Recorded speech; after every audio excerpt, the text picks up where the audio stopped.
시간은 10분 정도예요. 두 곡을 준비하죠. 그래서 저희가 이런 생각을 합니다. 아, 콘서트 참 저희가 굉장히 많이 하는데 콘서트죠, 그죠? 예, 두 곡을 합니다.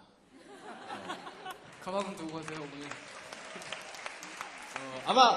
아마 저희가 올 한 해에서요, 모든 가수를 통틀어서 관객 집계를 이제 따져봤을 때 가장 많은 관객들 앞에서 노래를 한 가수 중에 당당히 그 정말 유명한 가수들과 함께 어깨를 나란히 하고 있지 않을까라는 예상을 감히 해봅니다. 왜냐면 저희는 정말 많은 사람들 앞에서 공연을 했으니까요. 한 두 곡일 뿐이지만 근데 얼마 전에 좀 짜증 나더라고요. 저희가 대전에서 이제 나는꼼수다 특별 공연을 야외에서 진행했잖아요. 그래서 저희가 앞에서 정말 많은 사람들 한 3만 명 이상은 돼 보였을 거예요. 근데 집에 돌아가는 길에 검색을 해보니까 5천 명 추산을 경찰이 떼려니까 굉장히 서운해지더라고요. 저는 되게 많이 앞에 했는데 마음이 들었습니다. 그래서 오늘도 봤을 때 오늘은 경찰 투산 한 30분 오신 것 같아요. 그래서 조촐한 공연이니만큼 조촐하게 한번 해보도록 하겠습니다. 얘는 남자예요. 네, 그렇습니다. 네, 진짜요. 네. 뭐 검찰이고 뭐 정치고 이런 거 잘 모르겠는데 사람 많으니까 기분 좋네요. 재밌게 하고 가겠습니다. 첫 번째 곡은 다가와요라는 제목의 노래입니다.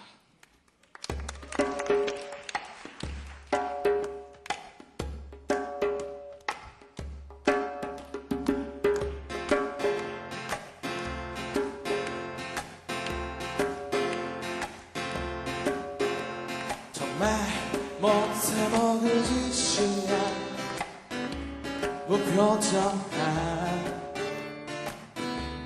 그대를 앞에 두고서 노래하네 빈 상자 속에 그 무엇을 채우려 애쓰시나요 모두 다 나를 봐오 내 얼굴에 전부 성적표 따윈 없어 그저 널널하게 사는 거죠 뭐 바래요 다가와요 한 걸음만 그게 시작이죠 봐요 그대 벌써 웃고 있잖아요 그대 벌써 웃고 있잖아요 집에 거는 아저씨 나가와요 맑은 망설이 나요 명숙이가 진짜 예쁜 것 같아요.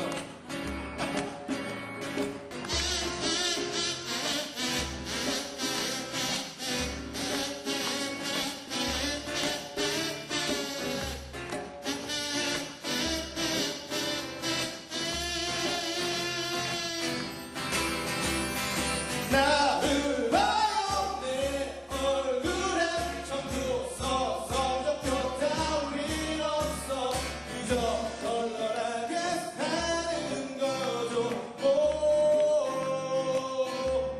바래요 다가와요 한 걸음만 그게 시작이죠 봐요 그대 벌써 웃고 있잖아요 다같이 둘셋 넷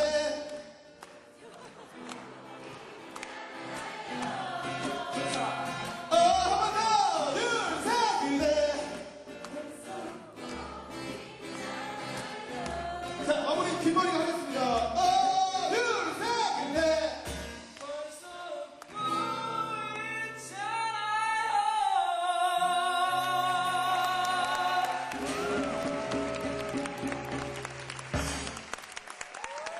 네, 다가와요였습니다. 저희는 일단은 인사드리고요. 네, 그렇습니다. 첫 번째 드신 다가와요라는 곡은 보통 저희가 만든 노래를 주로 연주를 하는데 현실적으로 선물을 받은 노래예요. 그 종신 여러분 잘 아시는 임종신 형님이 노래를 선물해 주셨었거든요. 종신 형님이 공짜로 그냥 곡 비싸게 유명하잖아요. 저희 이제 조금씩 달라보기 시작하시나요? 네, 아버님 졸지 마시고요. 그만 끝나요. 통영 불축제 이후로 좀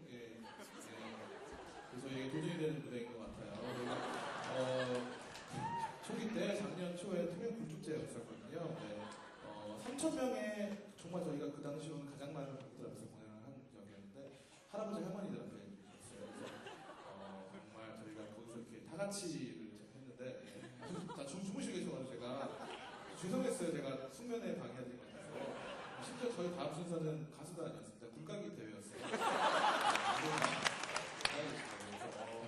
대기실이 아수라장이었어요. 막 빌드가 지금 이게면 오늘 정말 여러분들 여러 가지 말씀 나누고 좀 제가 빨리 들어가야 좀 이제 잘생긴 문재인 이사장님이 나오시니까 문재인 이사장님하고 구건트를 많이 진행했는데 이제는 좀 동네 아저씨가 할아버지가 들어서요 사진도 같이 찍고 부럽죠 저는. 대기실 막 장난 아니에요 막. 아저씨라고 했어요, 그럼? 문재인 이사장 미친 거예요? 얘는 심지어 몰랐어요 얘는. 지금 몰랐어요. 얘는 심지어 저번에 그 한명수 전 총리를 볼 일이 있었는데 들어 친히 대기실 오셔서 인사를 해주길래 하면서 그때 도리한테 누구야? 심지어 근데 가장 심한 경우가 있어요. 저번에 나는 홍사 서울 공연할 때 제가 김원중 씨랑 주진 기자랑 같이 엘리베이터 탔었는데 모르더라고요. 기본 총수를 모를 수가 없잖아요. 그래서 이 정도로 모르는 애랑 이렇게 하고 있습니다. 제가 되게 답답하겠죠, 그죠? 아까 중간에 명수기나 예보에는 물론 한명수 전 총리님이시고 그걸 그날도 했습니다. 죄송합니다. 항상 유치하고 어린 마음으로 살고 싶어서 모르는 체 하는 게 아니라 진짜 모르겠습니다. 되게 걱정 없이 사는 친구거든요. 집이 굉장히 부자예요. 네, 저희 집도 벤츠 있고요. 뻥으로 생각하시면 정말 있습니다. 다들 거짓말을 생각하면 제가 진짜 잘 살아요. 얘는 음악을 취미라고 저는 목숨을 걸거든요. 간절하게 보이시죠? 얘는 되게 오늘 저희가 앨범 녹음을 하고 있어서 오늘 완성이 끝나서 다음 주면 새 싱글이 나오는데 여러분들 많이 사주신 거예요 일단. 근데 얘가 되게 피곤한 상태라서 도영이가 오늘 피곤한데 제가 억지로 도영님 제가 이제 겨울이 지나서 저희에게도 추위가 찾아오니까 이번 공연만 어떻게 좀 해주시면 안 되겠냐고 정중하게 부탁드렸다. 저 때문에 나왔습니다. 처음에 열정적인 순간이 있었죠. 막 서로가 이렇게 막 즐거운 연주를 했을 때. 진짜 많아. 왜냐면 저에게 주어진 시간은 10분이고요. 콘서트죠? 그죠? 콘서트란 이름에 맡기고 왔는데. 저희가 없었으면 콘서트가 아니잖아요. 예, 그죠? 근데 이거 노래 한 번 들어가야 되거든요. 저희 일단은 인사드리고요. 기분이 좋아하는 곡 들려드리면서 오늘 이 자리 물러가도록 하겠습니다. 끝까지 즐겁게 좋은 시간 가시다가 안녕히 돌아가시죠. 네, 새해 복 많이 받으세요. 기분이 좋아.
뒷머리 큐. 너만 보면 노래가 이제 좋아하는 사람 약간 그 앞에 한명숙 총리처럼 이렇게 입고 예쁘신 사람 이렇게 앞에 막 있고 마음이 진짜 막 여러분 기억이 안 내가 나지만 사실 이렇게 밀당할 때 있잖아요. 막 이렇게 밀고 나갈 때 내가 나의 되게 여자친구가 둘, 셋! 기분이 난 네가 뛰고 있어 떨리는 마음이야 한번 더 기분이 난 네가 섰어 가슴 난 두근두근 기분이 난 네가 섰어 가슴 난 두근두근 기분이 난 네가 좋아졌어 감사합니다.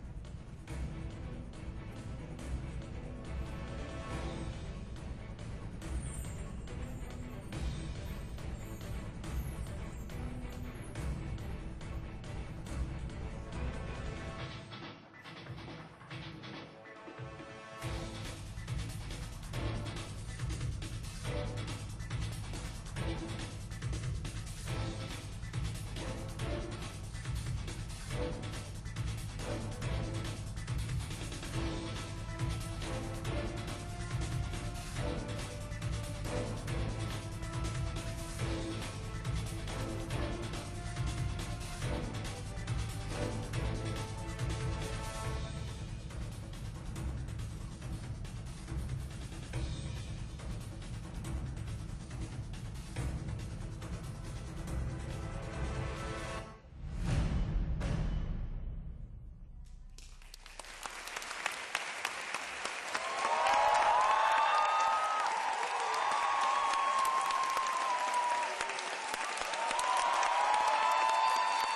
예, 안녕하십니까.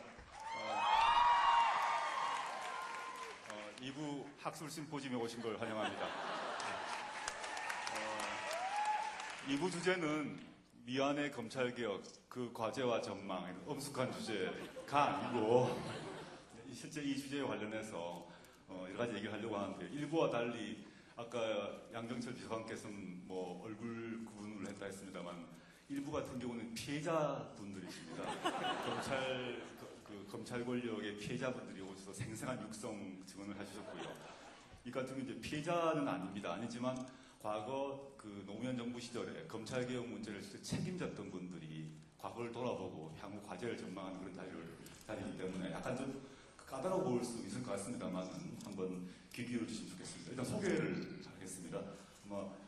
문재인 이사장님은 제가 굳이 소개를 할 필요가 없을 것 같습니다.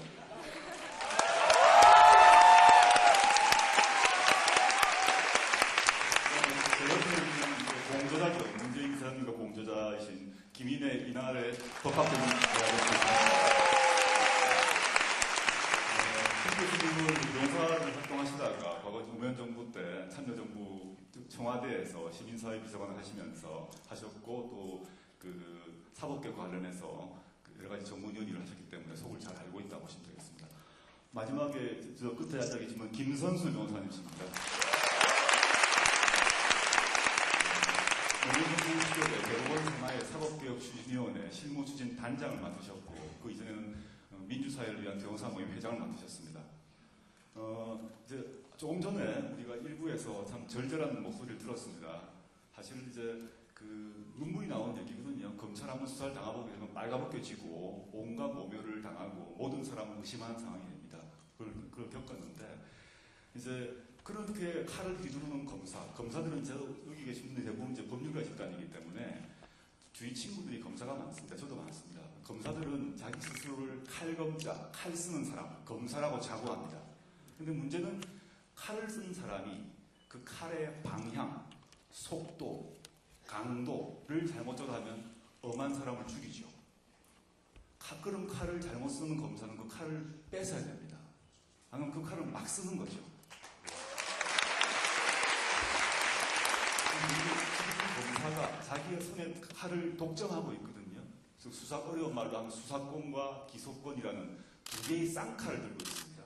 쌍칼 들고 휘두르는데 그 칼을 잘못 쓰게 되면 안 된다라는 것들 이제 공감대를 가지게 되었는데요.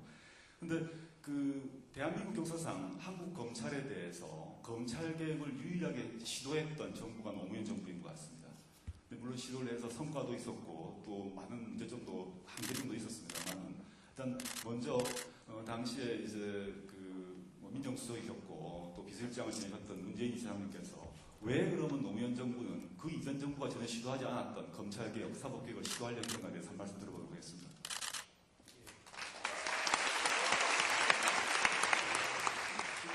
지금 우리나라 검찰은 뭐 크게 한 세 가지 정도 문제를 안고 있는데요. 하나는 세계 유례 없이 수사권하고 기소권을 함께 가지고 있고, 그 다음에 또 경찰에 대한 수사지휘권을 통해서 마치 그 경찰을 산하기관인 것처럼 부리죠. 그래서 검찰의 권한이 지나치게 비대해져서 거의 뭐 무소불위의 어떤 권한을 갖게 되었습니다. 이렇게 통제받지 않고 견제받지 않고 책임을 물을 다른 방법도 없고, 그러니 권한을 남용하게 되고, 그다음에 또 자연히 또 절대 권력은 또 절대 부패하기 마련이죠. 고렌저 검사, 그죠? 또 스폰서 검사, 또 근래에 뭐 벤처 검사, 다 그렇지 않습니까? 예, 그런 문제. 또 하나는 이렇게 검찰은 자신의 권한을 더 이렇게 키우기 위해서 정치 권력하고 유착하고 야합합니다. 그래서 정치 권력의 어떤 그 기계에 대해서는 눈을 감고, 반면에 정치 권력에 대해서 입장을 다르게 하고 또는 반대파에 대해서는 표적 삼아서 수사하고 기소하는, 아까 일부에 나왔던 분들이 그 피해자들이시죠. 네, 이런 문제, 이런 그 검찰의 그 정치와 정치 편향 문제. 또 하나는 검찰이 수사 과정, 또 수사의 앞둔도 소환하는 과정, 그리고 또 수사하는 동안에 그 마치 피의 사실이 확인된 진실인 것처럼 마구 이제 겉들여서 하는 그 피의사실 공표, 이런 걸 통해서 인권을 제대로 보호하지 않는 이런 큰 세 가지 그 문제가 있는데, 지금 이제 이명박 정부 들어서 이런 문제들이 정말 더 심각해졌죠. 그런데 이런 문제들이 원래부터 있어 왔었습니다. 참여정부 때도 마찬가지였고요. 그래서 이런 검찰을 제대로 이제 개혁하지 않고서는 말하자면 권위주의, 이거 제대로 해체되지 않고 진정한 민주화가 어렵다, 그렇게 보고 참여정부는 사상 처음으로 검찰개혁을 정식으로 하나의 국정과제로 그렇게 삼았던 거죠. 지금 다시 이제 검찰개혁이 아주 절실한 그런 이제 시대적 과제로 되고 있는데, 우리 참여정부 때 검찰개혁 좀 제대로 했었다면 이제는 이제 그런 문제가 다 해결됐을지도 모르고, 또 아까 일부에 나왔던 그런 피해자들도 생기지 않을 수 있었다, 그런 걸 생각하면 정말 참 착잡하고 송구스러운 말입니다.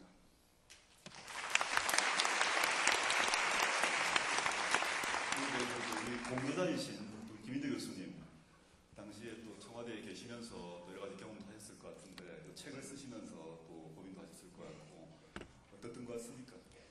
검찰개혁, 검찰의 문제는 사실 대한민국 건국된 이후부터 계속해서 쌓여왔던 그런 문제들입니다. 검찰이 굉장히 많은 권한을 가지고 정치 권력과 함께 통치의 주체로 나서면서 국민들의 인권과 민주주의를 짓밟아온 것이죠. 이 정치검찰로 대표되는 이런 검찰의 노골적인 기득권 지키기, 노골적인 정치화, 비난, 이런 것들은 굉장히 큰 적폐를 낳았고 우리나라의 민주주의와 인권 발전에 굉장히 큰 장애로 작용이 되어 왔습니다. 그렇기 때문에 민주정부가 들어선다면, 민주정부가 들었을 때 이 검찰의 문제가 국가 권력의 문제, 국가 기관의 문제이기 때문에 개혁하지 않을 수 없는 그런 당연한 개혁 과제가 될 수밖에 없었다 이렇게 생각이 듭니다. 참여정부 때 권력기관의 민주화, 권력기관을 국민에게 되돌려주기 이런 연장선상에서 검찰개혁을 하게 되었고 그 검찰개혁 과정에서 우리는 검찰의 실체, 검찰의 역사, 검찰의 이론, 검찰의 이데올로기 이 모든 것들을 하나하나 다 확인할 수 있었습니다. 참여정부 때 노무현 대통령께서 하신 검사와의 교환함 그리고 검찰의 전정부 장관의 어떤 불구속 수사 지휘 사건이라든가 아니면은 검찰청법 개정설 과정이라든가 사법개혁 과정에서 검찰이 가지고 있었던 그런 생각과 그들의 저항을 확인할 수 있었죠. 그렇기 때문에 이 검찰의 실체가 과연 뭘까? 이 검찰의 뿌리는 어디서 비롯되는 것일까? 검찰을 스스로 검찰답게 만들고 있고 검찰이 국민들로부터 이렇게 비치게 된 이론은 곧 과연 무엇이고 현 시대에서 검찰은 또 어떻게 바뀌어야 할까라는 것에 대해서 참여정부를 지나면서 깊이 고민을 안 할 수가 없었고 그것은 이론적으로 또 실무적으로도 또 정리해야 될 필요가 있었습니다. 그게 더욱더 그 필요를 느끼게 된 것은 결국 이명박 정부가 들어서고 난 다음에 노골적인 정치적 분야 그 속에서 너무나 위험한 칼을 너무나 마구 휘두르면서 우리 시대의 영웅이고 또 우리 시대의 그런 시민과 서민들을 모두 검찰의 희생자로 만드는 것을 보면서 이 검찰의 문제를 본격적으로 제기를 하고 검찰 문제를 공론화시킬 필요가 있겠다 이렇게 생각이 든 것입니다.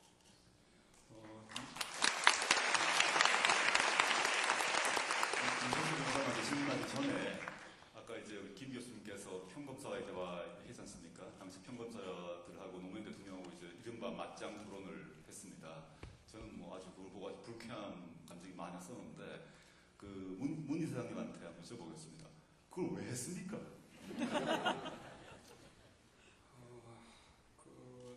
사실은 이제 어찌 보면 조금 이 평검사들의 어떤 정의감이랄까 또 뭐 기계랄까 그런 것을 조금 너무 기대하고 높이 평가해서 지더라고요.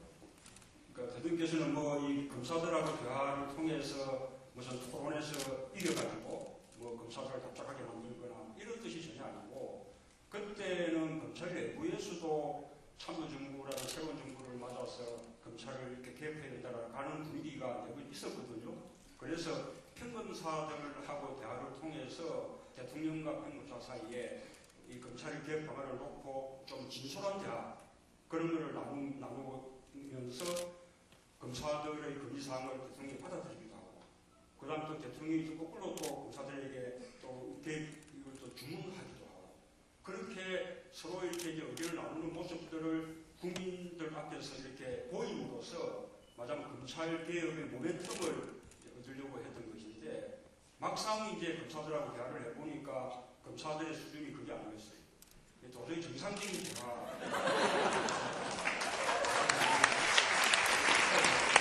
당시 평검사분들이 자신의 인사권자이고 나라의 원수인 대통령을 피의자 다루듯이 했던 것 같습니다.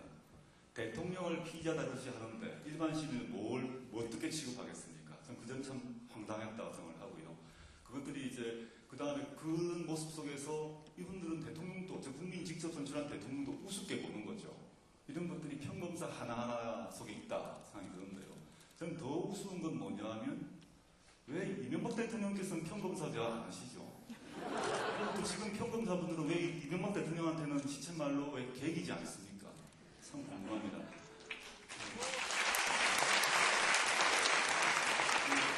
김선수 변호사님이 사법개혁 추진 실무단장을 하시면서 실제 그 형사소송법 개정부터 해서 온갖 일들을 실무적 일을 다 담당하셨거든요. 그 실무단장을 하시면서 사법개혁을 추진하셨는데 그 내부 일이든 바깥 일이든 간에 검찰개혁에서 어떤 소회를 갖고 계시냐 한번 주시죠. 실제 일을 담당했던 분으로서. 예, 우선 그 참여정부의 그 검찰 개혁이 그러니까 검찰의 조직이나 권한을 개혁하는 측면에 있어서는 좀 제대로 이루어지지 못한 바가 있습니다. 그래도 한 가지 한 것은 그 이제 검찰의 가장 중요한 권한인 그 기소 후에 그 형사소송 절차에 있어서 이제 법원에 의한 그 무리한 기소를 통제하는 방안이 있는데 그건 이제 형사 그 재판 과정에서 이렇게 드러나게 됩니다.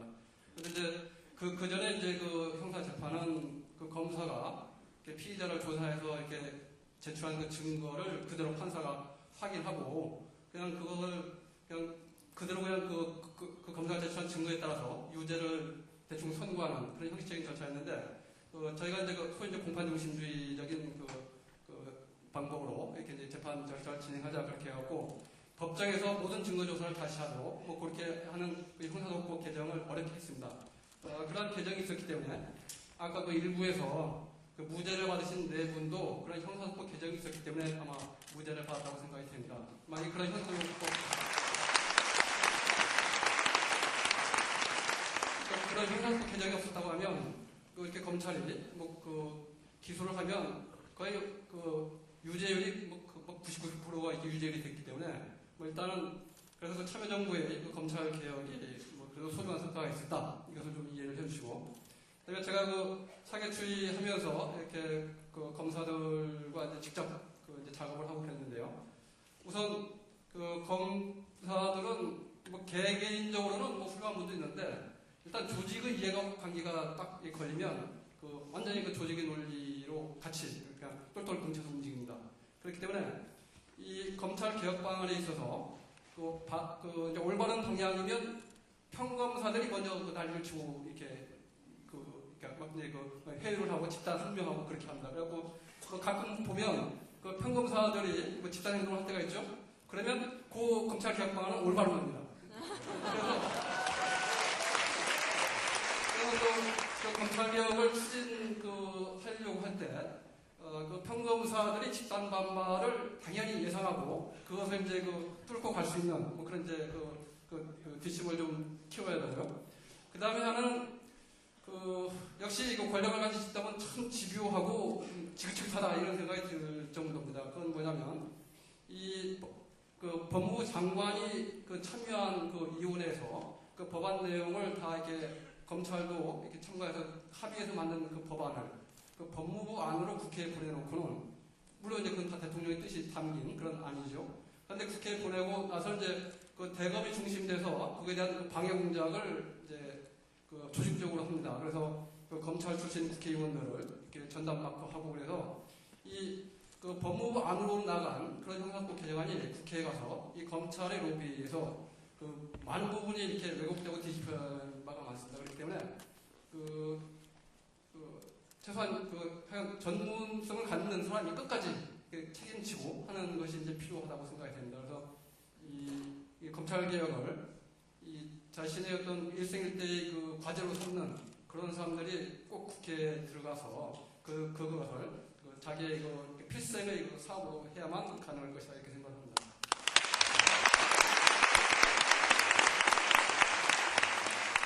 일부에서도 얘기 나왔고 지금 조금 전에 얘기 나왔습니다만 한국 검찰의 권력이 매우 강하다. 다른 나라에 비해서 유례가 없다 이런 얘기가 나왔거든요. 그냥 막연히 생각하는데 실제 어느 정도 권력을 갖고 있는지 우리 김 교수님 한번 말씀해 주시죠.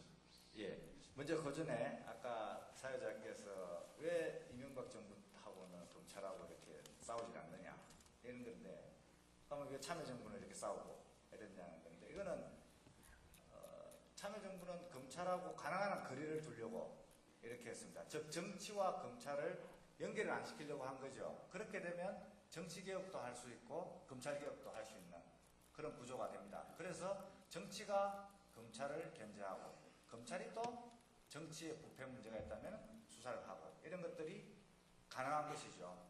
다만 이렇게 하는 경우에 무슨 문제가 있냐면 검찰 입장에서는 자신들이 항상 정치와 가까이 있으면서 정치를 실제로 해왔는데 그 정치를 하는 권한을 뺏어가는 거죠. 그냥 다만 형사상의 수사나 기소만 하도록 이렇게 구조가 짜여지게 됩니다. 그런데 이제 새로운 정부, 이명박 정부가 들어서서 정치와 검찰이 급속도로 가까워진 것이죠.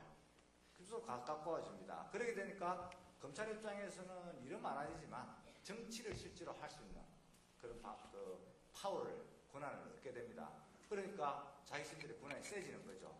그리고 정치도 검찰하고 같이 묶여지기 때문에 정치도 개혁이 되지 않고 결국 노무현 대통령의 참여정부는 검찰과 정치를 서로 떼어냄으로써 각각을 개혁을 이렇게 깼다고 한다면 지금은 그래서 뭉침으로써 각 가까이 함으로써 둘 다 개혁이 안 되는 그런 구조가 되고 있는 것이죠. 그것이 근데 정치를 계속 해온 정치검찰이 검찰의 주류이기 때문에 검찰은 검찰이 되는 것을 오히려 환영하고 더 자신의 체질에 맞게 이렇게 받아들이는 것입니다. 이것이 민주정부와 비민주적인 정부의 가장 큰 차이다, 이렇게 말씀드릴 수가 있겠습니다.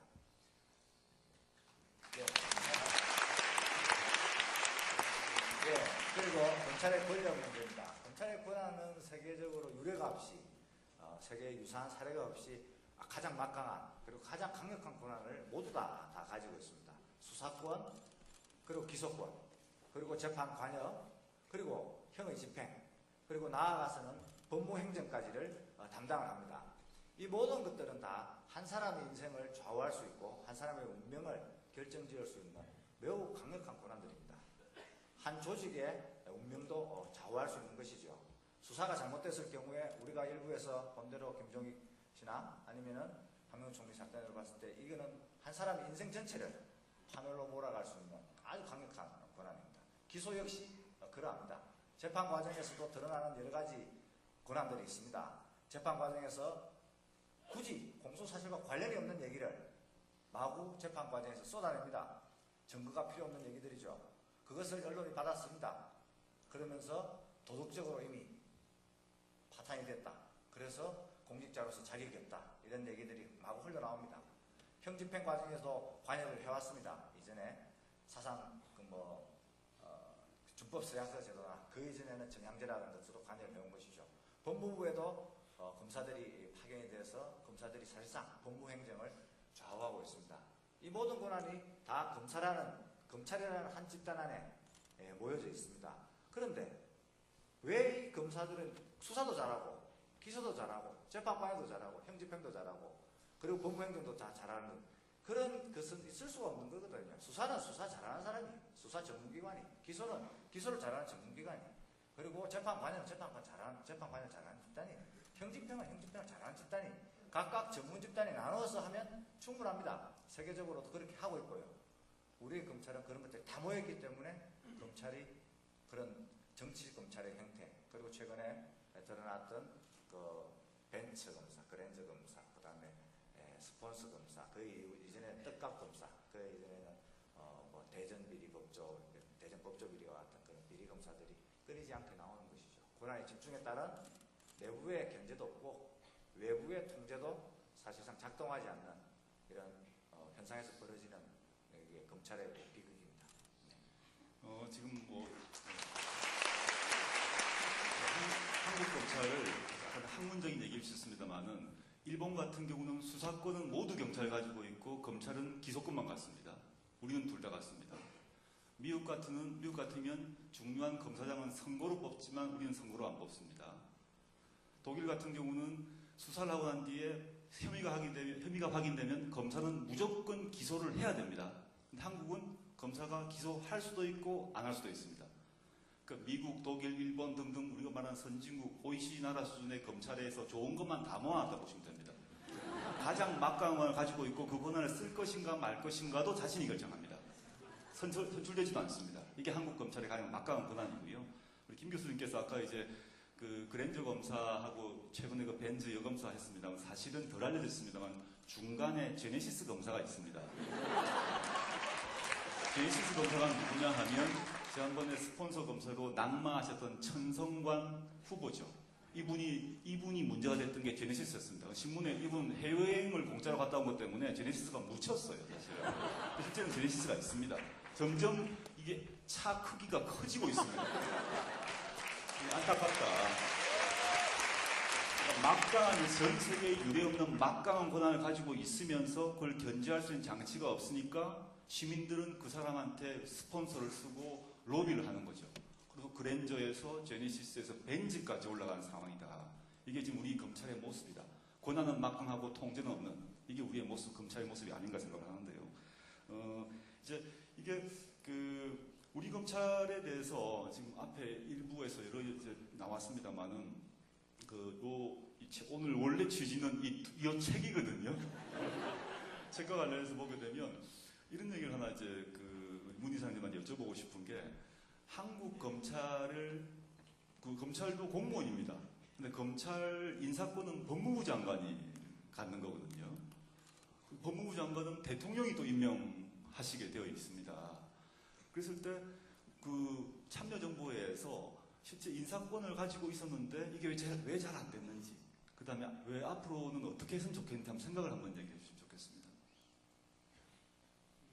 실제로 아까 그 정치 권력하고 검찰이 서로 이제 그 유착하는 그 수단이 결국 검사에 대한 인사를 통해서 이루어지는 것이거든요. 아까 그 일부에서 나왔던 분들 전부 이제 무죄 받지 않았습니까? 그러면 그게 아주 무리한 수사, 또 무리한 기소, 그게 또 정치적 목적의 표적 수사, 표적 기소였다는 게 드러난 셈이죠. 어쨌든 검사가 수사해서 기소했는데 무죄가 되면 그러면 문책 받아야 당연한 거잖아요. 문책 받습니까? 안 받거든요.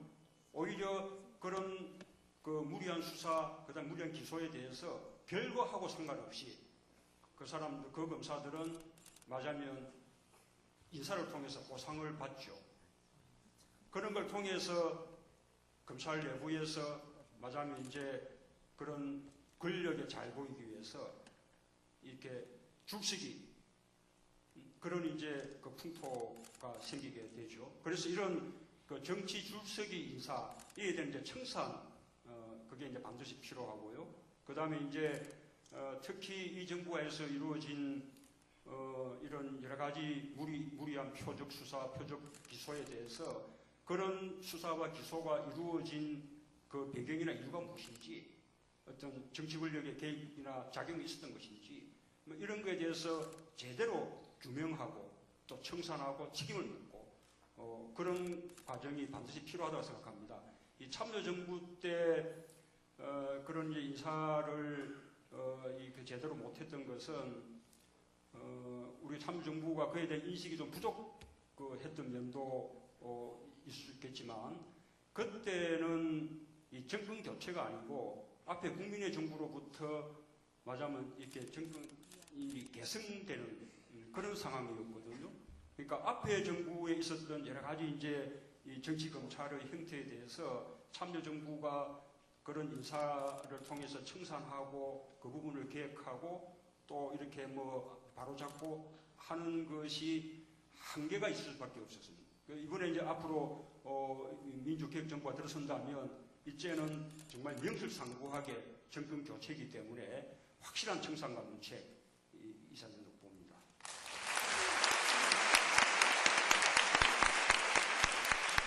김대중 변호사님, 사법개혁 추진 실무단장도 하셨습니다만 민변 민주사회를 변호사 모임 회장도 하셨고, 아직 뭐 저의 선배시기도 한데 산도 엄청나게 잘 타십니다. 산도 잘 타시고 뭐 다재다능하신 분인데 너무 산을 타셔서 마르셨어요. 이제 아까는 사법개혁 추진단장으로 여쭤봤습니다만 민변 전임 회장으로서 또 지금 현재 또 현 회장으로서 죄송합니다. 회장으로서 민변 활동을 하시면서 지금까지 쭉 민변 활동을 오래 하시지 않습니까? 오래 하시면서 검찰을 바라보셨을 때 어떤 것들이 가장 문제다 생각하셨습니까? 실제 공판에서 만나고 뭐 계속 접촉하시니까 말입니다. 네, 뭐 그동안 많이 얘기가 됐는데요.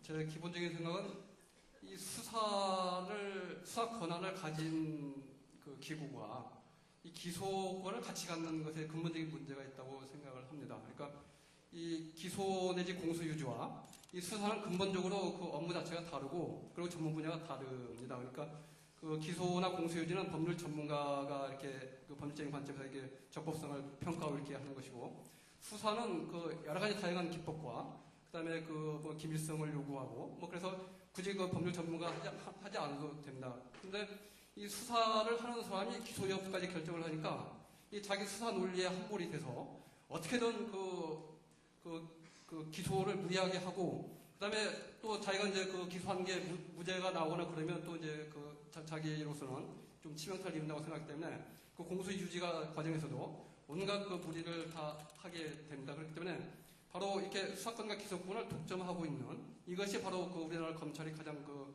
중요한 그 문제고, 그리고 그와 같은 그 큰 권한을 갖고 있기 때문에 이 또 정권 입장에서는 이 검찰총장만 이렇게 자기 쪽으로 해서 하면 그 이제 수족처럼 부릴 수 있으니까 바로 이 지금 현재 그 우리 검찰의 모습은 너무 많은 그 권한을 이렇게 안고 있어서 이걸 주체를 못하는 그 어린애 같은 뭐 그런 모습이라고 할 수 있어. 그래서 이 부분을 적당하게 이렇게 분배를 해 주는 것이 이 검찰 자체를 위해서도 이렇게 좋다. 그리고 이제 검찰이 자기 역할을 충분히 할 수 있는 그리고 어떤 국민들의 신뢰를 받으면서 그 자기 위상에 맞는 역할을 할 수 있는 뭐 그런 방향으로 나갈 것이라고 봅니다. 예.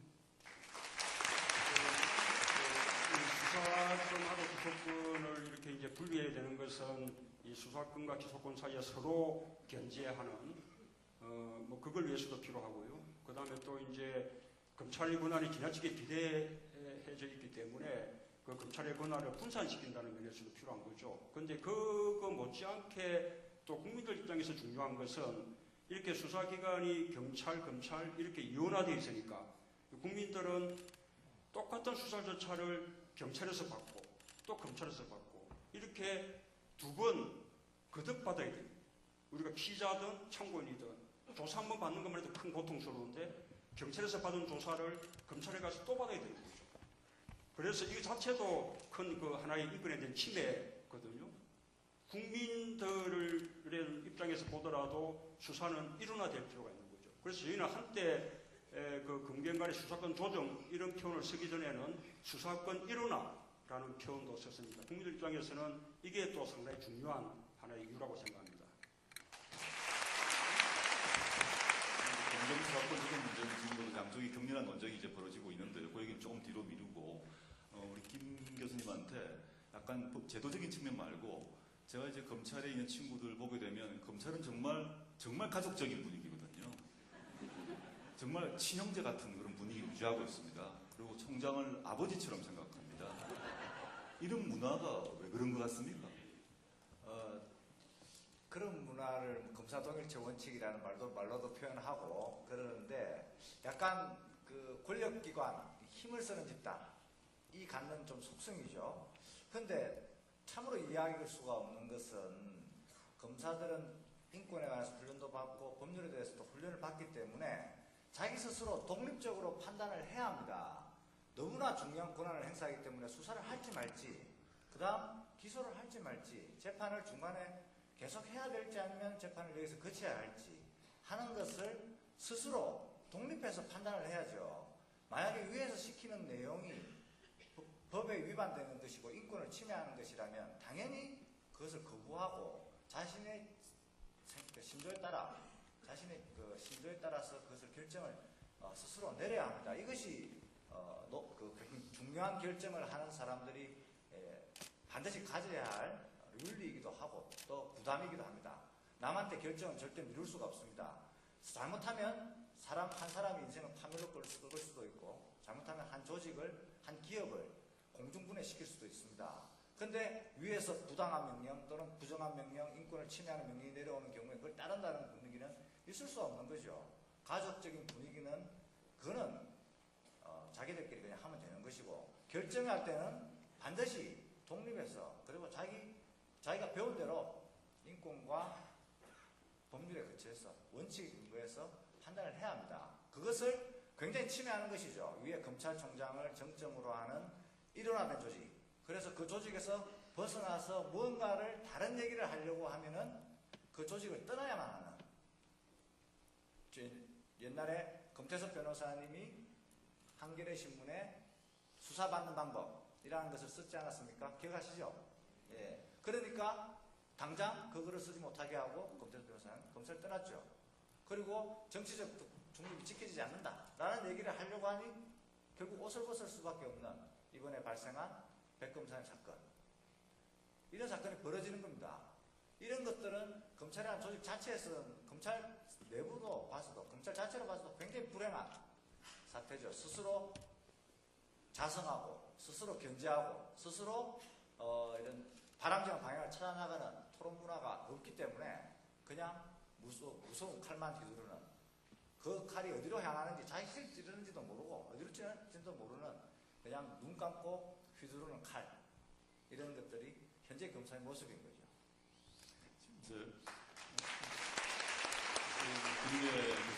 그렇습니다. 우리 전국에 참 소신 있게 열심히 일하는 검사분들이 많이 계시거든요. 그런데 검찰총장의 인사권이 있고 정권과 유착될 때는 그런 검사들이 계속 제쳐지는 겁니다. 아까 두 분 검사 얘기를 했습니다만 하나만 내가 더 추가하자면 지금 아까 사실은 이제 일부에 나오셨어야 될 분인데 여러 사정으로 안 나온 분이 피리수첩 사건입니다. 피리수첩을 광우병 보도를 했는데 부분적 오보가 있었습니다. 근데 그 경우 이제 그것 때문에 정권 차원에서 작가, PD, 기자를 모두 기소를 했습니다. 결국 무죄가 났습니다. 다 아시다시피. 근데 맨 처음에 그 사건을 담당했던 검사가 임수빈 부장검사라는 분입니다. 임수빈 부장검사라는 사람이 맞고 이거는 사건이 안 됩니다. 무죄 납니다. 그랬습니다. 계속 이제 위에 그 서울지검장이 무슨 소리냐 기소하라 그랬습니다. 이건 안 됩니다. 무죄 납니다. 왔다 갔다 한 겁니다. 결국 부하가 말을 들어야 되죠. 임수빈 부장검사가 옷을 벗었습니다. 그럼 두 번째 사람이 최교일이라는 사람이 사건을 맡아서 기소를 했고 무죄 났습니다. 그럼 맨 처음에 검사 기소를 했던 임수빈 부장이 우리 식으로 얘기했을 때 좌빨이냐 무슨 말로 또는 이제 친북 용공 또는 뭐 조선노동당의 세자 이 아니라 임수빈 부장은 검사로 사법고시 합격 후에 입직을 하고 난 뒤에 평생을 국가보안법 처리했던 공안검사였습니다. 이분은 공안검사를 주로 일을 했는데 공안검사 입장에서 이건 안 된다고 했습니다. 이거는 민주주의 원칙이 안 한다. 근데 제 옷을 벗었습니다. 그 다음에 사건을 맡아서 최교일 검사가 기소를 하고 무죄 냈는데 이 최교일 검사는 어떻게 되느냐? 출세를 해서 지금 서울중앙지검장을 하고 있습니다. 그리고 이 임수빈 부장검사를 옷 벗게 했던 사람이 누구냐? 아까 얘기했던 제네시스 검사이신 거죠. 제네시스 검사, 천검 당시 이제 서울지검장이셨죠. 이게 우리 검찰의 모습이다. 인사권을 통해서 소신 있는 검사는 자꾸 나가게 된다. 백검사도 최근에 옷 벗었죠. 남는 사람들은 내가 어떻게 해야지 올라갈 수를 알게 됐다라고 봅니다. 그럼 시간 자체 이제 빨리 마무리하는 메시지가 자꾸 들어오기 때문에 과거 쭉 회고를 했습니다. 어떤 일이 있었고 있는데요. 지금 내년 선거가 있습니다. 내년 선거가 있고 선거를 통해서 저는 이명박 정부가 이명박 정부의 연장이 되지 않아야 된다 보고요. 지난 서울시장 선거에서 많은 시민들이 힘을 모아서 박원순 시장을 당선시켜서 기분 좋지 않습니까? 사실 저는 사적으로는 나경원 의원과 대학 동기입니다. 사적으로 아직 원수됐어요, 저 얼마나 저를 싫어하겠습니까? 그렇지만 아침 저녁으로 이렇게 뉴스 틀 때마다 기분이 좋습니다. 박 시장님 얼굴 보니까 기분이 좋고 잘하시는 것 같습니다. 저의 건강과 정신적 건강을 위해서 내년 선거가 잘 됐으면 좋겠습니다.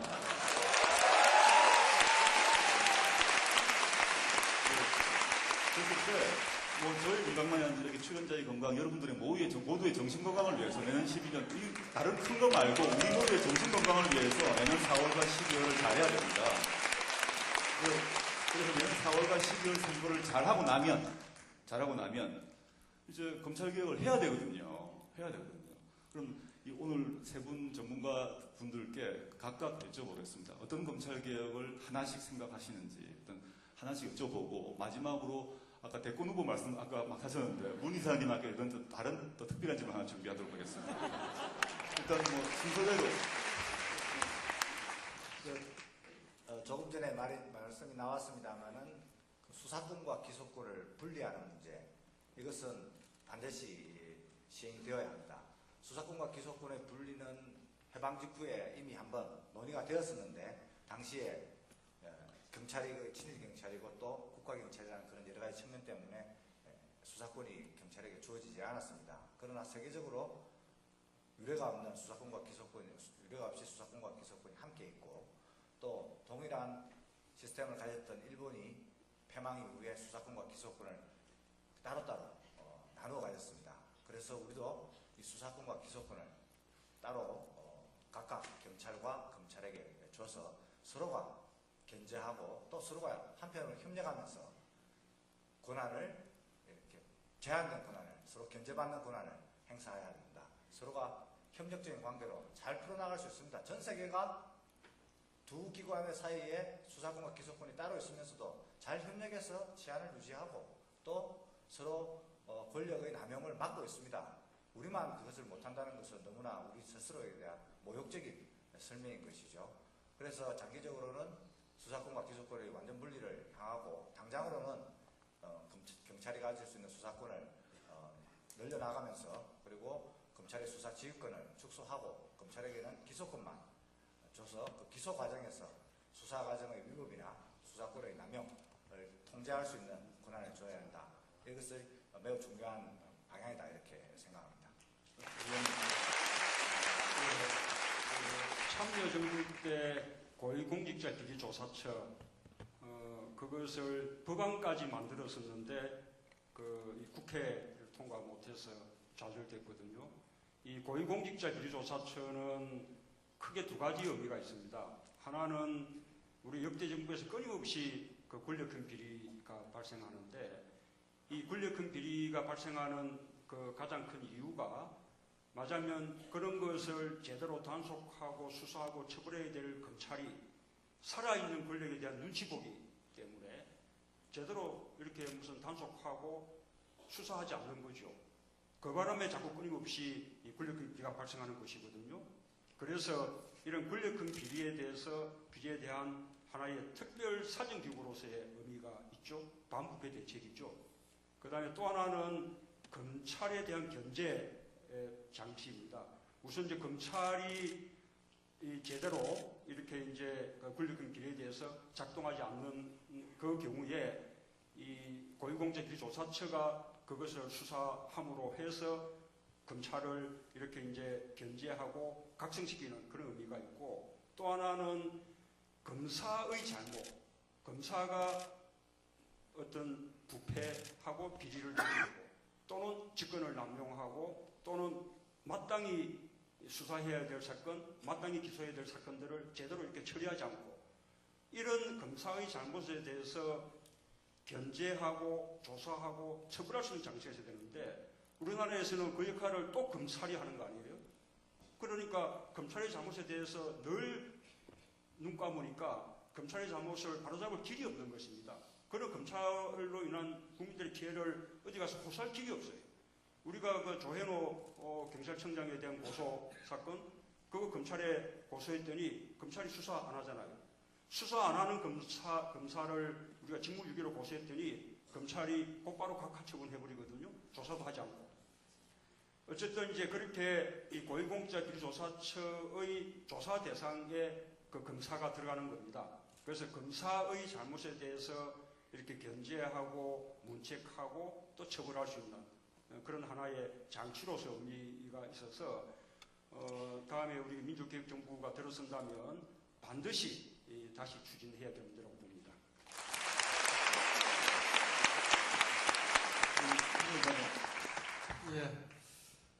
뭐 저는 검찰청은 기본적으로 법무부의 외청입니다. 그런데 지금 현재 실제를 보면 올해 법무부가 검찰의 파견기관처럼 이렇게 운영이 되고 있습니다. 그래서 장관, 차관, 그다음에 법무부의 주요 그 보직이 다 검사들에 의해서 장악이 돼서 기본적으로 법무부는 그 국가 차원의 그 법무 행정을 하는 중앙부처이기 때문에 이 검찰과는 입장이 다른 입장에서 이렇게 그 국가 전체적인 관점에서 이 업무를 봐야 되는데 이 검사들이 다 장악하고 있기 때문에 오로지 그 모든 부분에 있어서 이 법무부의 역할이 그 검찰 이익을 대변하는 그런 부처로서 기능을 하고 있어서 이 법무부를 검찰로부터 독립시키는 게 필요하겠다. 뭐 그러기 위해서는 우선 장관과 차관, 그 다음에 뭐 그 법무실장이나 그 다음에 인권국장이라든가 뭐 출입국관리 이렇게 주요 보직을 검사가 아닌 사람들로 이렇게 보해서 이 중립적인 입장에서 업무를 처리할 수 있도록 다만 이제 그 검찰 관련 그 업무를 처리하는 게 이제 검찰국이 있습니다. 그래 뭐 검찰국장하고 검찰과장들이 있는데 뭐 그런 부분은 그 검찰 업무를 처리하기 때문에 뭐 검사들이 하겠지만 그 나머지 법무부의 주요 보직 특히 이제 장차관 같은 경우는 검사가 아닌 사람들로 이렇게 임명을 함으로써 그 중립적인 입장에서 이렇게 업무를 처리할 수 있도록 뭐 그렇게 해야만 그 검찰의 어떤 권한남이나 이런 것들도 이 법무부를 통해서 어느 정도 이렇게 견제가 가능하고 뭐 그럴 거로 보여집니다. 그래서 그것은 뭐 대통령의 의지가 있으면 가능할 겁니다. 그 인사권이 장관과 차관 이런 분에 대한 인사권이 대통령에 있기 때문에 그러면 뭐 다음 정권에서 가능하지 않을까 이렇게 생각합니다. 이성재 변호사님께서 법무부 개혁을 얘기하셨습니다. 매우 중요하거든요. 이 법무부 장관이 특히 중요한데 제가 전해 들은 얘기는 국무회의에서 장관들끼리 농담을 한답니다. 근데 법무부 장관들 각 부처마다 장관 밑에 차관이 하나씩 있지 않습니까? 근데 법무부 장관께서는 야 무슨 장관 무슨 적이야 내 밑에는 지금 내 밑에 장관이 있어 이런다는 거죠. 왜냐? 검찰총장이 장관급입니다. 법무부 장관 밑에 검찰총장이 있습니다. 장관이 있습니다. 그 다음에 검찰 조직에는 차관급 검사장이 54명이 있습니다. 차관이 50몇 명이 있습니다. 그러니까 엄청난 권한을 갖고 있는 거죠. 즉 법무부 장관의 권한 자체가 얼만큼 큰가를 당장 조직 구도로 보여줍니다. 다른 부처에는 장관 하나, 차관 하나 있어요. 이만큼 중요한 법무부 장관 자리를 누가 임명하느냐? 대통령이 임명합니다. 저는 문재인의 운명이 뭔지는 모르겠습니다. 앞으로 어떻게 되실지 문재인 이사장님 스스로도 모르실 것 같습니다. 본인의 스스로 아실지 또 그걸 누가 만들어줄지도 모르겠습니다만은 지금 자의반 거론되고 있는 상황에서 어떤 분이 법무부 장관이 있는가가 사실은 검찰개혁의 핵심 중에 하나입니다. 사실은 누구를 임명하실 것인지 되신다면 여러분 우리 그 조국 교수님 어떻습니까? 그런데 예 농담이 아니고요. 근데 이제 그 법무부는 그 아주 이제 또 이제 두 가지 큰 그 역할을 좀 해야 되는데 하나가 아까 우리 김순수 변호사님 말씀하셨던 그 법무부의 비검찰화 이게 굉장히 중요합니다. 이 법무부 산하에 검찰이 있지만 검찰만 있는 것이 아니고 법무부 업무는 인권 옹호, 출입국 관리, 또 교정 뭐 검찰 말고도 굉장히 중요한 업무들이 많거든요. 다 검찰 못지않게 다 중요해요. 그래서 이 법무부를 이렇게 검찰이 장악하는 이건 잘못된 거죠. 그래서 법무부의 비검찰화 이게 이제 아주 좀 절실출한 일이고 또 하나는 검찰의 권한이 아주 그 강력한 만큼 이 검찰 권한에 대한 통제가 필요한데 이제 우리가 강조하는 그 검찰권에 대한 민주적 통제죠. 그럼 이 민주적 통제는 물론 이제 우리 국민들이 해야 되는 겁니다. 그런데 국민들이 직접 다 할 수 없죠. 그래서 현실적으로는 국민들이 선출한 권력, 그 국민들이 선출한 권력이 검찰을 통제해야 되는 것이거든요. 하나가 대통령이고 또 하나가 국회죠. 그런데 대통령이 해야 되는 검찰 권한에 대한 민주적 통제를 실제로 이제 수행해야 될 사람이 법무부 장관인 거죠. 그래서 이제 법무부의 비검찰화, 뭐 또 이 검찰에 대한 민주적 통제 이런 어떤 이제 컨셉에 가장 맞는 인사가 우리 참여정부 처음에 했던 강금실 장관 그 인사였는데 저희가 그 인사를 쭉 지속하지 못했어요. 이제 그때는 그렇게 또 인사를 했더니 그 아주 그 비검찰화라든지 또 이 검찰에 대한 개혁이라든지 이런 점에서는 대단히 이제 좋았지만 한편으로는 이렇게 검찰을 이 개혁의 대열에 같이 이끌어 나가는 이런 점에서는 좀 부족한 거예요. 맞아, 검찰하고는 그 또는 이제 그런 면이 있어서 그런 점들이 또 아쉬워서 그 다음에는 좀 다시 검사 출신으로 맞아면 이제 존경받는 선배 검사로 이렇게 한번 임명을 해보면 이분은 검찰하고 같이 이렇게 하는 것은 또 잘 하는데 너무 검사 마인드가 강해서 개혁이 제대로 안 되는 거죠. 그럼 그 다음에 다시 또 비검찰 법무부 장관 이렇게 이제 되풀이했었는데 지나고 보면 역시 처음에 강금실 장관 같은 그런 컨셉의 법무부 장관이 이제 필요한 것 같고 그것을 아주 긴 그러니까 그 임기가 그렇게 무슨 1년 반, 2년 이렇게 짧은 기간 동안에 해서 교체하는 것이 아니라 가능하면 임기 5년 내내 그 법무부 장관이 하면서 장기적으로 검찰을 개혁할 수 있도록 그런 권한을 이렇게 부여해 주는 것이 가장 바람직할 것 같습니다.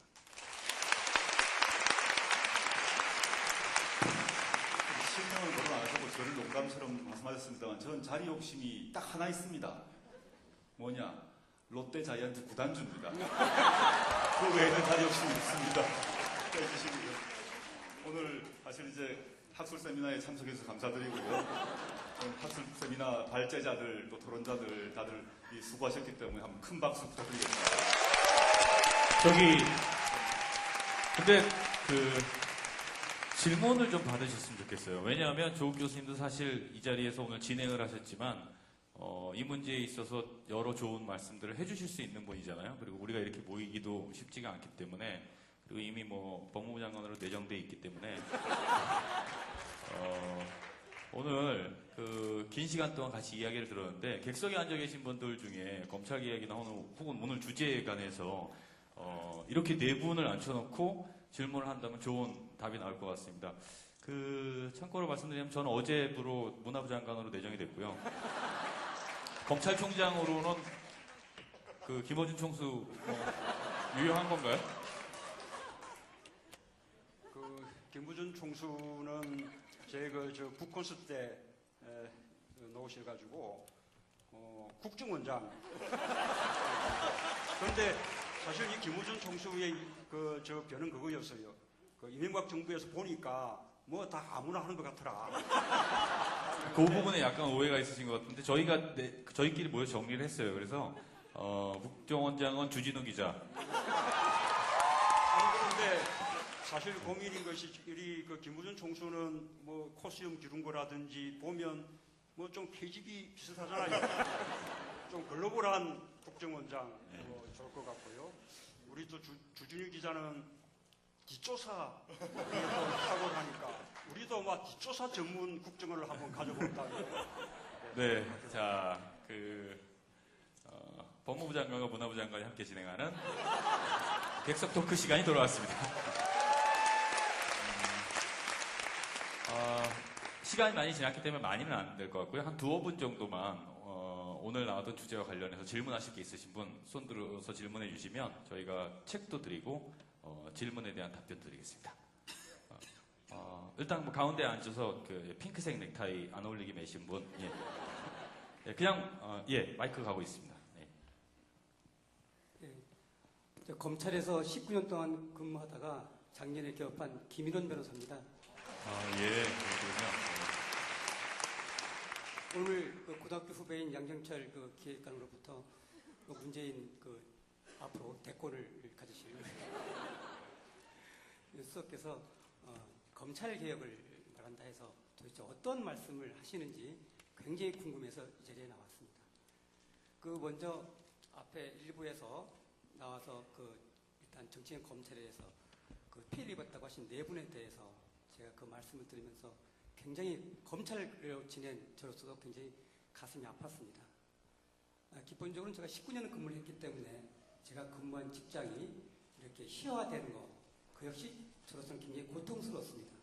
그러나 그보다도 피해자들로 들은 얘기 그 자체가 저로서는 더 듣기가 거북했었습니다. 힘들고, 특히 마지막 분 기부금, 축의금까지 조사를 했다는 그 부분에 대해서는 제가 정말 고개를 들 수가 없었습니다. 저도 특수 2부에서 우리 한명숙 총리를 조사했던 특수 2부에서 평검사로 굉장히 나름대로 이름을 날리고 있었습니다. 이름을 날리신 거죠? 악명을 날리신 거죠? 가운데 어지린자가 들어간 사람은 그렇게 악명을 날리진 않습니다. 예, 박수. 네. 하여튼 오늘 굉장히 우리 검찰을 대표해서 좀 죄송하다는 말씀을 드리고 싶고요. 다음에 이제 이런 토크가 계속 되면 제가 제안하는 거는 검사분들 좀 초청을 해서 과연 어떤 얘기가 왔다 갔다 하는지, 과연 무엇을 반성해야 될 것인지를 한번 좀 깨닫게 하기 위해서 한번 초청을 한번 해도 괜찮을 것 같습니다. 네. 제가 김예리 교수님께 한번 여쭤보고 싶은데요. 기소권과 수사권을 이제 분리를 하자고 그러는데, 현재까지 이제 제 개인적인 생각일지 몰라도 국민 대부분들이 경찰을 아직 신뢰하지 않습니다. 아까 맨 처음에 말씀하신 것처럼 일제 때부터 이제 올라온 경찰 때문에 이제 같이 이렇게 했다고 얘기했는데, 아직까지 일반 국민 생각에는 경찰이 제대로 수사를 똑바로 하는지, 또 국민의 권익을 지켜주는지 그 부분에 대해서는 약간 의심스럽다 생각합니다. 그래서 만약에 분리하신다면 들어보셔야 됩니다. 분리하신다면 어떻게 수사권을 견제할 수 있을 것인지, 막강 무소불위의 수사권을 만약 경찰이 준다면 그 수사권은 어떤 방법으로 구체적으로 견제할 수 있는지 그거에 대해서 생각하시는 분이 있다면 말씀드리면 고맙겠습니다. 네. 뭐 여러 의견이 있을 수 있으니까요. 예. 일단 뭐 답변을 먼저 주실까요? 예. 저한테 질문하신 거 맞으시죠? 아주 좋은 질문 감사합니다. 제가 약간 잊어먹고 있었던 부분인데 다들 지적을 했어야 되는데 예, 감사합니다.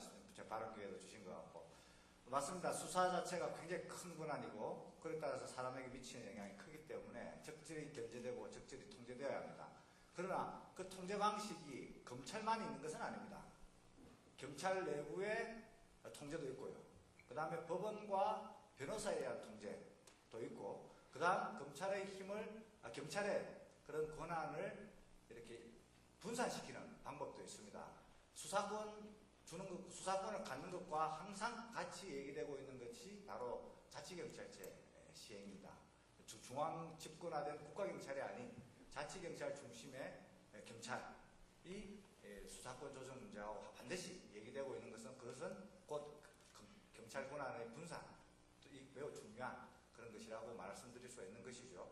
그리고 경미한 범죄에 대한 비범죄화라든가 그리고 공적 변호인 제도를 도입해서 수사받는 과정에서 그런 위법이 있을 경우에 반드시 이 위법이 있는 경우를 대비해서 변호사가 반드시 입회할 수 있도록 이런 제도들을 마련을 한다면은 경찰에 대한 수사에 대한 경찰 수사에 대한 견제도 충분히 가능합니다. 그리고 검찰은 그러면 통제를 못하느냐, 견제를 못하느냐? 아닙니다. 기소권을 가지고 있지 않습니까? 기소 과정에서 충분히 기소를 여부를 판단하는 과정에서 수사가 위협한 것이 있는지 또는 수사 과정에 위법이 있는지 그리고 수사 과정에 위법이 수사권이 또 남용됐는지를 다 견제할 수 있는 것입니다. 그래서 경찰의 권한, 경찰의 수사 권한을 여러 군데에서 또 자체적인 분산을 통해서 견제와 통제가 가능한 것입니다. 검찰만이 할 수 있다라는 것은 이미 세계적으로 또 그렇고 현재의 그런 이론에도 좀 맞지 않는 그런 것이라고 생각합니다. 네, 제가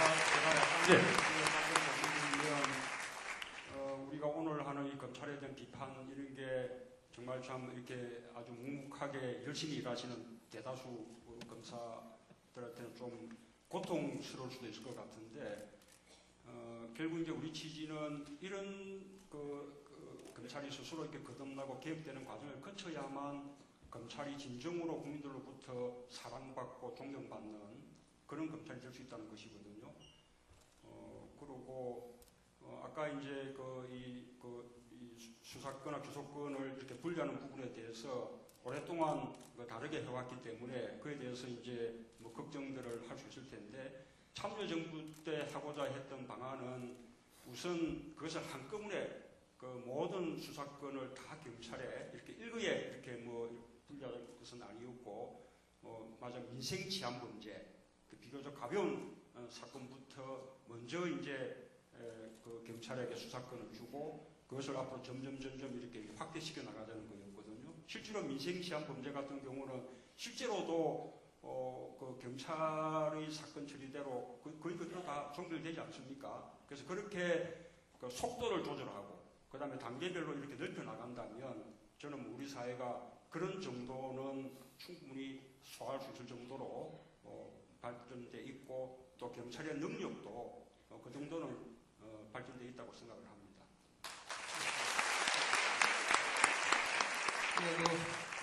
검사 중에도 자기가 수사에 소질이 있다 이렇게 생각하는 사람이 있을 수 있다고 생각이 됩니다. 그리고 또 검사의 어떤 독자적인 수사 영역이 필요할 수 있습니다. 그러니까 경찰 비리에 대해서 또 경찰에 맡길 수는 없지 않습니까? 그러면 그런 부분에 이제 검사가 수사를 해야 될 텐데 그러면 수사를 하는 검사는 수사에만 충실하라 이겁니다. 그러니까 그 기소를 담당하는 검사의 지휘를 받아서 수사를 하고 경찰 같은 지에서 수사를 하는 얘기죠.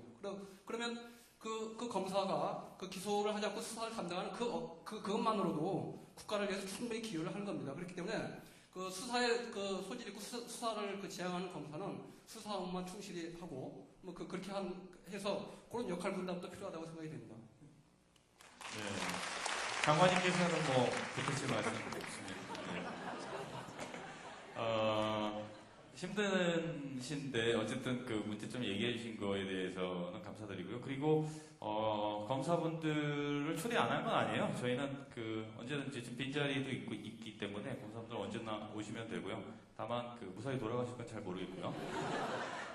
어제는 근데 경찰분들이 많이 오셨어요. 역시 이 수사권 문제는 검사분들보다 경찰분들이 훨씬 더 관심이 있으신 것 같아요. 오늘도 마포소에서 여러분이 오셔서 지금 여기저기서 아마 듣고 있는 걸로 알고 있습니다. 고마운 분들이에요. 자, 한 분 더 보죠. 마지막으로. 예. 예. 잡아드시. 예. 저기 저 어르신. 예, 안경 쓰신.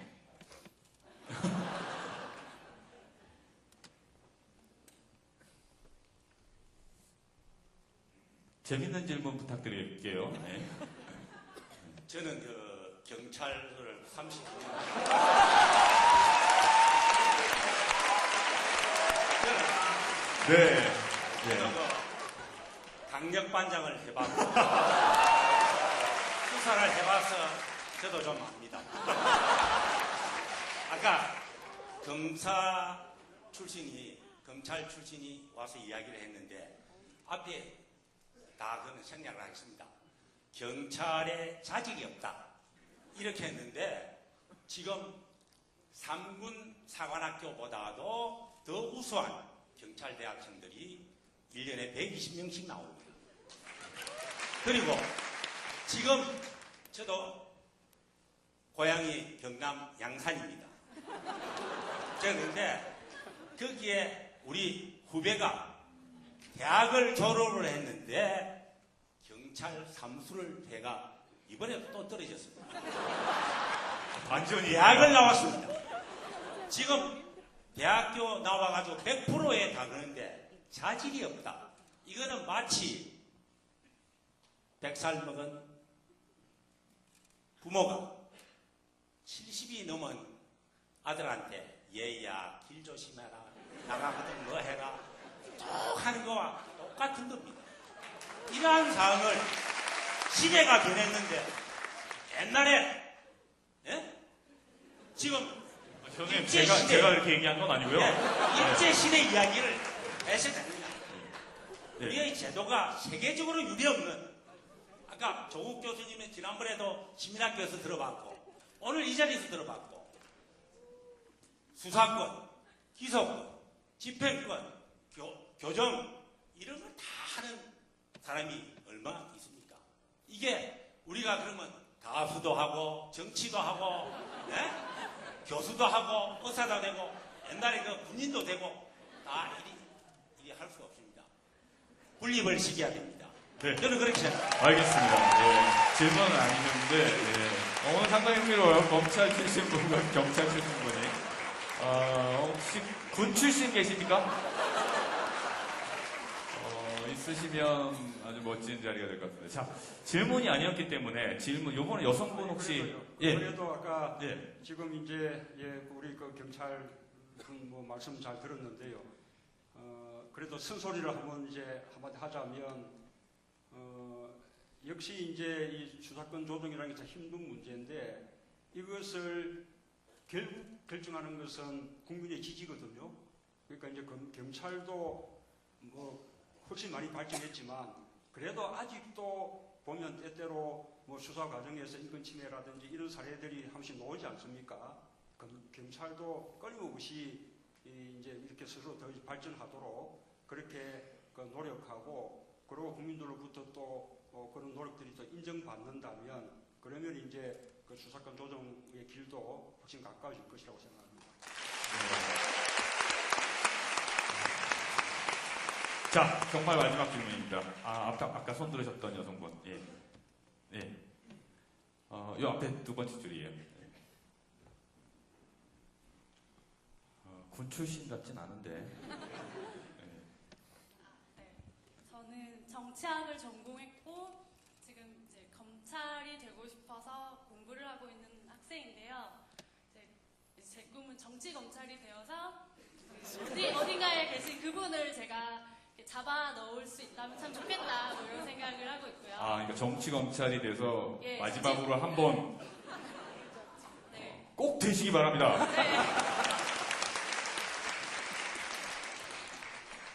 네, 근데 궁금한 점은 이제 정말로 정치 검찰의 개혁이 가능할 것이냐에 대한 거고요. 그러니까 물론 플랜도 좋고 되게 책도 읽어봤지만 좋은 말씀들이 많았는데 현 이제 검찰을 구성하고 있는 구성원들을 대상으로 정말로 이 검찰 개혁이 가능할 것이냐에 대한 점 궁금하고요. 또 제가 생각했을 때 지금 문재인 이사장님이 검찰들이 굉장히 꺼려하는 대권 주자 중에 한 분일 거라고 생각을 해요. 그래서 이제 어떤 신변의 위험이나 이런 건 없는지 수사 같은 게 그 문재인 이사장님의 신변의 위협 네. 있으십니까? 저는 뭐 이 검찰을 정말로 국민들로부터 사랑받고 존경받는 검찰로 만들고 또 검사들이 자긍심을 느낄 수 있는 그런 검찰로 만드는데 제가 진력을 하고 있기 때문에 아마 검찰로부터 사랑받을 것으로 생각합니다. 네. 그리고 또 아까 말씀하실 때, 지금 말씀하실 때, 아까 그 검사 19년 하셨던 분이 절대 그렇지 않다고 뒤에서 막 손사래를 치셨어요. 그러니까 아마, 괜찮으실 겁니다. 그리고 순서상으로 테러의 위협은 김어준부터 시작하기 때문에 조금 뒤에 밀려 계세요, 지금. 요 앞에 정말 가능할 것이냐 이런 것들은 사실 현실적인 문제도 중요하지만 이상적인 차원이나 혹은 학문적인 차원에서도 필요할 것 같아요, 생각해보요. 요거를 조국 선생님이 한번 얘기해 주시고 이야기 맞추는 걸로 하죠. 네, 뭐 가능하다고 봅니다. 저는 이제 그 검찰 개혁 문제는 어느 정권이 들어서든가 좀 중요한 과제가 되는데, 첫째는 이제 검찰과 손잡지 않는다, 검찰을 이용하지 않겠다는 정권이 있어야 되겠죠. 두 번째, 그 계획을 가지고 있어야 되는데, 그 계획을 가지고 시행할 수 있는 법무부 장관 같은 경우는 법무부 장관이 그걸 시행하게 되면 검찰에서 법무부 장관이 뒤를 팔 가능성이 있거든요. 소문을 분들어가지고 이 사람을 낙마시킬 수도 있는 그런 조직이라고 봅니다. 그래서 아주 그 강골 있는 사람, 깨끗한 사람이 필요하다 생각이 들고요. 그 다음에 정권 초반에 하지 않으면 절대 안 된다고 봅니다. 정권 후반 되게 되면 또 그냥 다음 정권은 줄 설 거기 때문에 정권 초반에 집단으로 법무부 같은 데 들어가서 법무부를 일단 진보적이고 개혁적인 분이 들어가서 법무부 안에서 검찰을 개혁하고 나가시겠다 그래서 빨리 보내드려야 됩니다. 집단 항명을 하셔서 사표를 제출하면 다 받으면 됩니다.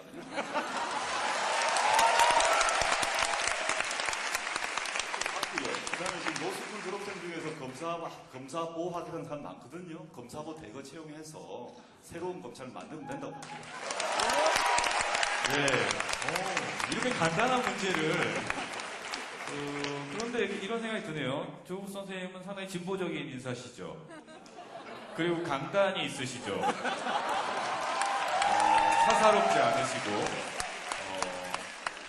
결국 야구에 관심이 많아서 네. 야구를 너무 좋아해서 게다가 문화와 예술을 사랑하시고 그럼 뭐 적임자가 나왔습니다. 내년에는 아마 검찰 개혁이 이루어질 거라고 생각하고 이 네 분에게 큰 박수 부탁드립니다. 감사합니다.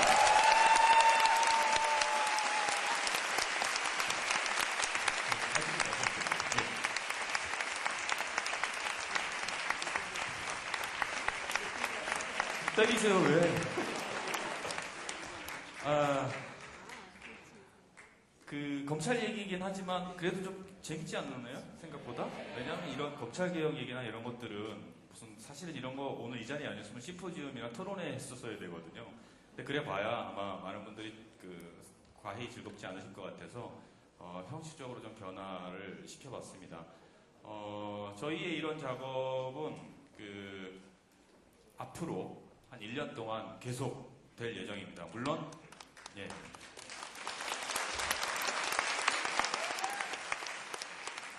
물론 검찰 이야기뿐만 아니라 여러 시리즈들이 있습니다. 그 각각의 시리즈마다 이런 토크쇼 형식이나 혹은 공연 형식이나 가능하면 여러분들이 좀 더 편하게 이야기를 듣고 한 번이라도 웃고 가실 수 있도록 그렇게 기획을 할까 합니다. 여러 좋은 얘기들이 있었지만 사실 제가 가장 궁금했던 건 그래서 도대체 우리 시민들이 한 사람 한 사람이 할 수 있는 게 뭐냐. 뭐 수사권 조정이라든지 이런 것들 다 알겠는데 그거 우리가 할 수 있는 일은 아니잖아요. 그렇죠? 그럼 결국 우리가 앞으로 내년까지 뭘 하고 있어야 하지? 라고 생각했을 때 오늘 나왔던 이야기 중에 가장 잊지 말아야 될 결론 중에 하나는 내년 총선과 대선을 잘 치르자라는 거 하나.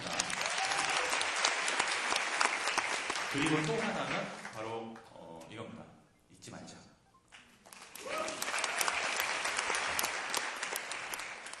가장 위대한 투사는 기억력이 좋은 것 같아요. 그리고 가장 뜨거운 연대는 입금인 것 같고요. 이 두 가지를 안 잊으면 우리가 원하는 검찰개혁 내년엔 될 거라고 생각합니다. 인사하실 분 한 분 더 있어서 마지막으로 소개합니다. 양영철 보조 MC. 네. 하실 말씀 있으면. 네. 행사 이런 거 익숙하지가 않아서 얼굴에 그 파운데이션을 발랐는데 떴어요. 계속 좀 불편했는데 할 수 없습니다. 목이랑 색깔을 맞춰야 돼요. 네. 마지막으로 오늘 와주신 분께 하실 말씀. 예, 여러분 오늘을 기억하십시오. 양정철이 기획한 오늘 출연자 가운데 한 분이 다음 대통령이 될 겁니다. 생전에 혹시 미친 정치인이라는 바로 그분입니까? 아닙니다. 생전에 노무현 대통령께서 다음과 같은 명언을 남기셨습니다. 대한민국에는 3대 조폭이 있다. 1. 진짜 조폭. 2. 언론 조폭. 3. 검찰 조폭. 오늘 저희가 공연의 명칭을 조롱과 멸시의 역설적 의미로 위대한 검찰이라고 명명을 했습니다. 탁 교수님 아이디어입니다. 검찰은 자신들을 위대하다고 생각할지 모르겠습니다. 시민들보다 무력과 완력, 나쁜 꾀를 가지고 놓고 본다 그러면 검찰이 위대할 수 있습니다. 그러나 시민들이 훨씬 위대합니다. 시민들의 위대한 힘을 내년 4월과 12월에 보여주십시오. 그러면 검찰은 시민 아래 굴복할 것입니다. 오늘 이 자리 앞에서 이야기했던 이 좋은 분들 다 여기 앉아 계신 여러분이나 저와 같은 생각한다는 게 너무 기분 좋지 않나요? 네, 그러니까 김어준 총수 얘기대로 쫄지 마시고 왜냐하면 내 옆에 이런 사람이 내 옆에 조국이 있어. 얼마나 든든해요. 내 왼쪽에 문재인이 있어.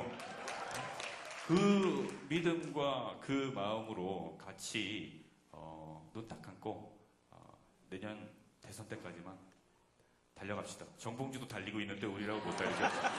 감사합니다. 여기까지입니다. 고맙습니다.